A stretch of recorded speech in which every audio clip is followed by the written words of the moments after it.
लोगों के लिए काम करेंगे, हम संविधान की शपथ लेते हैं। क्या कहीं जो संविधान की आज चर्चा कर रहे हैं, उन्होंने आज कई जगह फोटो खिंचवाई होंगे, कहीं अंबेडकर साहब की मूर्ति पर माल्यार्पण करते हुए, कहीं पुष्प अर्पित करते हुए, सबने अपने ट्विटर पर शेयर कर लिए होंगे। बस संविधान का पालन हो गया और उस संविधान के मुताबिक किसी को कुछ नहीं मिला, अधिकार नहीं मिले, धारा, उपधारा, नियम, कानून, सब कुछ हवा हवाई। मैं कभी कभी सोचते सोचते ये सोचने लगता हूं कि मुल्क को क्या हुआ, देश को क्या हुआ,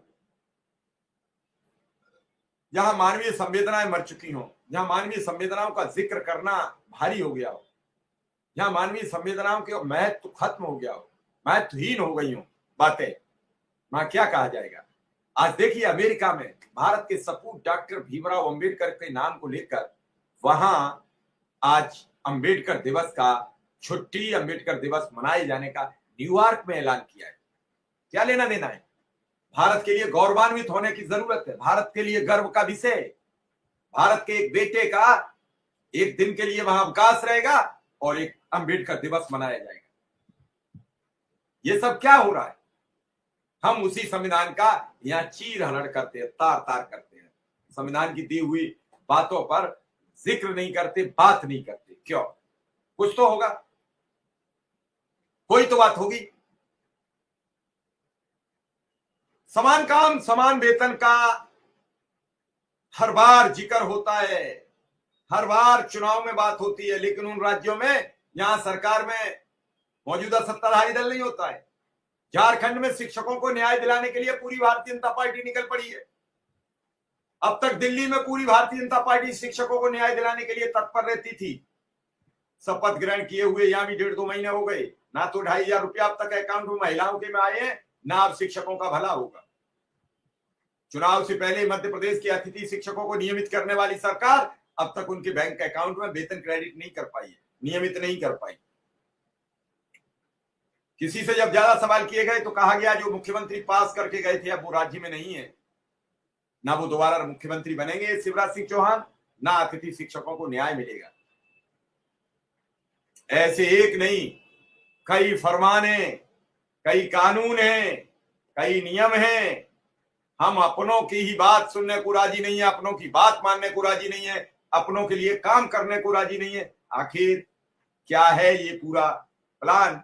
ये कोई एग्जीक्यूट नहीं कर पा रहा है, कोई समझ नहीं पा रहा है कि किसके जरिए किसका भला होगा, किसको न्याय मिलेगा, किसके लिए सरकार काम करती है, अपनों के लिए करती है या औरों के लिए करती है। उत्तर प्रदेश में 1,40,000 शिक्षा मित्र, 42,000 बचे हैं। न्यायालय ने अब न्यायालय लगातार कह रहा है कि उत्तर प्रदेश में कानून व्यवस्था से लेकर सब कुछ तार तार हो रहा है, सब कुछ उन्होंने खुल के बोला है और सरकार मानने को राजी नहीं है, तो न्यायालय करेगा क्या? मानेगा तो सरकार को मानना पड़ेगा। और ये बड़ी गंभीर टिप्पणी है कोर्ट की और उनकी, और संविधान और इन सब पर अगर ऐसा ही हाल रहा तो क्या होगा? गरीब को तो संविधान, कोर्ट और इन सब पर ही भरोसा है। अगर इन पर नहीं सरकार सुनेगी, नहीं मानेगी, तो फिर करेगा क्या गरीब? गरीब का तो भगवान, कोर्ट, न्यायालय और संविधान होता है। संविधान को सरकार मानेगी नहीं तो क्या होगा आगे? लगातार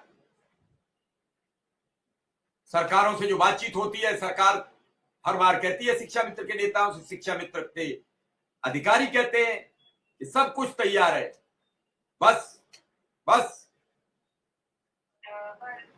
और बस बस में आज तक वो अंतिम मुकाम नहीं बन पाया जहां एक आर्डर आ जाता कि अनुदेशक या शिक्षा मित्र या रसोईया या जो भी कर्मचारी है उनका मानदेय बढ़ा दिया गया और ये उसका आर्डर है, ये जीओ पेश हो गया और आने वाली विधानसभा की कैबिनेट की बैठक में ये पास हो जाएगा।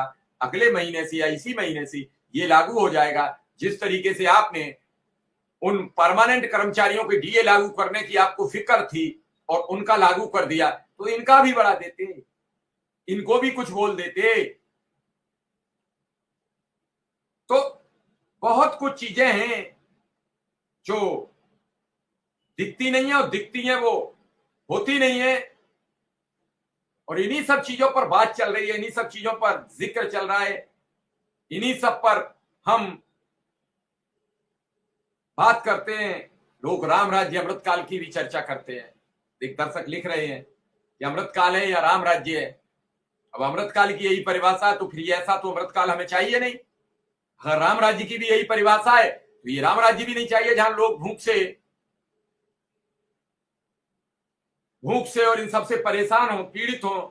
वहां राम राज्य और उसकी परिकल्पना क्या की जाएगी। मैं तो इतना जरूर कहूंगा कि सरकार को अब बहुत लंबी